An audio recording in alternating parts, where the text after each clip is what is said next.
అందరికీ వందనాలు. ఈరోజు బైబిల్ రీడింగ్లో కీర్తనల గ్రంథం నుండి 92వ కీర్తన. విశ్రాంతి దినమునకు తగిన కీర్తన గీతము. యెహోవాను స్తుతించుట మంచిది, మహోన్నతుడా నీ నామమును కీర్తించుట మంచిది. ఉదయమున నీ కృపను, ప్రతి రాత్రి నీ విశ్వాస్యతను 10 తంతుల స్వరమండలముతోనూ గంభీర ధ్వనిగల సితారాతోనూ ప్రచురించుట మంచిది. ఎందుకనగా యెహోవా నీ కార్యము చేత నీవు నన్ను సంతోషపరచుచున్నావు. నీ చేతి పనులను బట్టి నేను ఉత్సహించుచున్నాను. యెహోవా నీ కార్యములు ఎంత దొడ్డవి, నీ ఆలోచనలు అతి గంభీరములు. పశుప్రాయులు వాటిని గ్రహింపరు, అవివేకులు వివేచింపరు.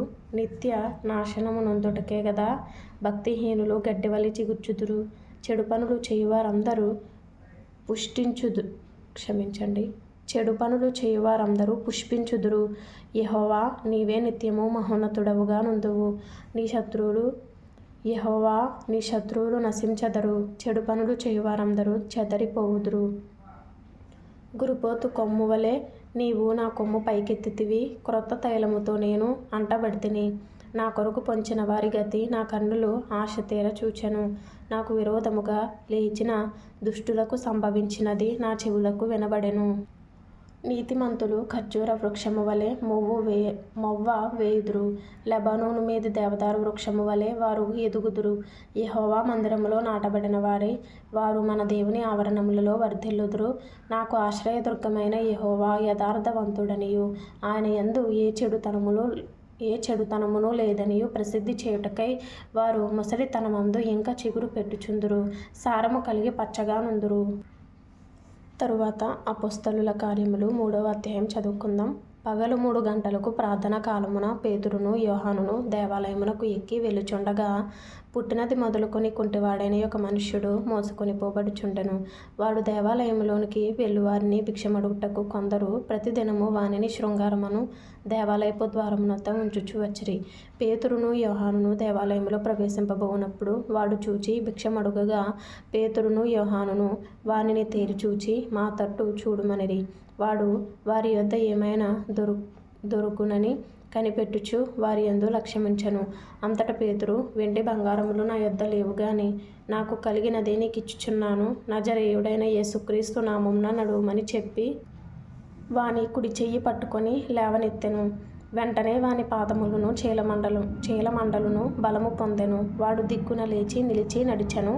నడుచుచు గంతులు వేయుచు దేవుని స్తుతించుచు వారితో కూడా దేవాలయంలోనికి వెళ్ళెను. వాడు నడుచుచు దేవుని స్తుతించుట ప్రజలందరూ చూచి శృంగారమను దేవాలయపు ద్వారమునొద్ద భిక్షము కొరకు కూర్చుండినవాడు వీడే అని గుర్తెరిగి వానికి జరిగిన దానిని చూచి విస్మయముతో నిండి పరవశులైరి. వాడు పేతురును యోహానును పట్టుకొని ఉండగా ప్రజలందరూ విస్మయముంది సొలొమోనుదను మంటపంలో ఉన్న వారి యొద్దకు గుంపుగా పరుగెత్తి వచ్చిరి. పేతురు దీనిని చూచి ప్రజలతో ఇట్లనెను, ఇశ్రాయేలీయులారా, మీరు వీని విషయమై ఎందుకు ఆశ్చర్యపడుచున్నారు? మా సొంత శక్తి చేతనైనను భక్తి చేతనైనను నడవను వీనికి బలమిచ్చినట్టుగా మీరెందుకు మా తట్టు తేరి చూచుచున్నారు? అబ్రహాము, ఇస్సాకు, యాకోబు అనువారి దేవుడు అనగా మన పితరుల దేవుడు తన సేవకుడైన యేసును మహిమపరచి ఉన్నాడు. మీరాయనను అప్పగించితిరి. పిలాతు ఆయనను విడుదల చేయుటకు నిశ్చయించినప్పుడు మీరు అతని ఎదుట ఆయనను నిరాకరించితిరి. మీరు పరిశుద్ధుడును నీతిమంతుడునైన వానిని నిరాకరించి నరహంతకుడైన మనుష్యుని మీకు అనుగ్రహింపుమని అడిగితిరి. మీరు జీవాధిపతిని చంపితిరి గాని దేవుడు ఆయనను మృతులలో నుండి లేపెను. అందుకు మేము సాక్షులము. 3 అనే మాటకు కింద ఫుట్నోట్లో ఆయనకు సాక్షులము, ఆయనకు అని ఉంది.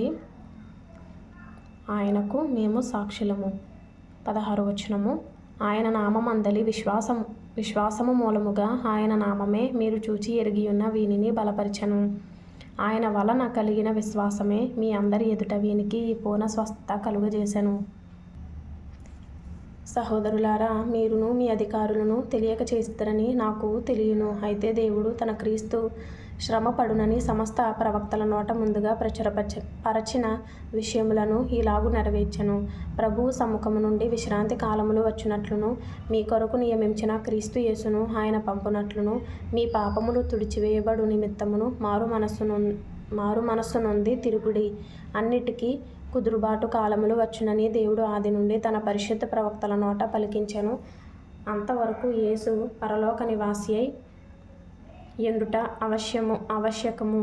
మోషే ఇట్లనెను, ప్రభువైన దేవుడు నా వంటి ఒక ప్రవక్తను మీ సహోదరులలో నుండి మీ కొరకు పుట్టించును. ఆయన మీతో ఏమి చెప్పినను అన్ని విషయములలో మీరాయన మాట వినవలెను. 4వ మాట కింద ఫుట్నోట్లో విందురు అని ఉంది. ఆ ప్రవక్త మాట విననివాడు ప్రజలలో ఉండకుండా సర్వనాశనమగునెను. మరియు సమూయేలు మొదలుకొని ఎందరు ప్రవక్తలు ప్రవచించిరో వారందరూ ఈ దినమును గూర్చి ప్రకటించిరి. ఆ ప్రవక్తలకును దేవుడు అబ్రహాముతో నీ సంతానమందు భూలోక వంశములన్నీ ఆశీర్వదింపబడునని చెప్పి మీ పితరులతో చేసిన నిబంధనకును మీరు వారసులై ఉన్నారు. వారసులై అనే మాటకి కుమారులై అని ఉంది. దేవుడు తన సేవకుని పుట్టించి మీలో ప్రతివానిని వాని దుష్టత్వము నుండి మళ్లించుట వలన మిమ్మును ఆశీర్వదించుటకు ఆయనను మొదట మీ యొద్దకు పంపెనని చెప్పెను. పుట్టించి అనే మాటకి కింద ఫుట్నోట్లో లేపి అని ఉంది. ఈ అధ్యాయంలో ఇంపార్టెంట్ అయిన మాట అపోస్తలుల కార్యములు 3వ అధ్యాయము 21వ వచనంలో అన్నిటికీ కుదురుబాటు కాలములు వచ్చునని దేవుడు ఆది నుండి తన పరిశుద్ధ ప్రవక్తల నోట పలికించెను. 20వ వచనం కూడా ఇంపార్టెంట్గా అనిపించింది. మీ కొరకు నియమించిన క్రీస్తు యేసును ఆయన పంపునట్లును మీ పాపములు తుడిచివేయబడు నిమిత్తమును మారు మనస్సు నొంది తిరుగుడి అనే మాట ఇంపార్టెంట్గా అనిపించింది. ఆత్మీయంగా బలపడాలి అనుకునేవారు, 1 సంవత్సరం లోపు బైబిల్ పూర్తి చేయాలి అనే ఆశ కలిగిన వారు ఫాలో చేయండి, లైక్ చేయండి, షేర్ చేయండి, సబ్స్క్రైబ్ చేసుకోండి. ప్రభు మీకు తోడైండును గాక. ఆమేన్.